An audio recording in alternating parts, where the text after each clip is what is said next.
እኔ ስለ የስኳር በሽታ ዓመታዊ ጤና እንዴት እንደሚሆን እነጋገራለሁ። እሺ፣ የስኳር በሽታ በሚያስተዳድሩ ህመምተኞች ለ10 ዓመት ወይም 15 ዓመት እንኳን ዓመታዊ ምርመራ እንደሚያስፈልጋቸው አያውቁም።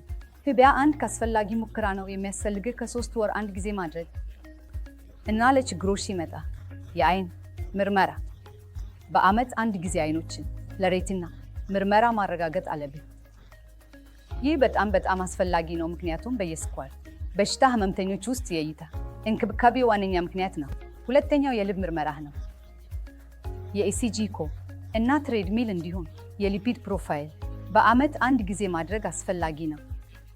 የኩላሊት ማጠናቀቅን ለመከላከል በዓመት አንድ ጊዜ ኩላሊትን ማረጋገጥ አለብህ። ይህ የዩሪያ ክሪያቲኒን እና የሽንት ማይክሮአልቡሚን እንዲሁም የሆድ አልትራሳውንድ ይጠቀማል።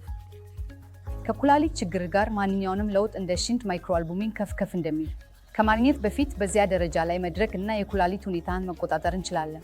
ወደ ዲያሊሲስ መሄድ እንዳትፈልግ መከላከል እንችላለን። መጨረሻ ነገር ግን አስፈላጊ ሆነው እግሮችን መከበር አለብህ።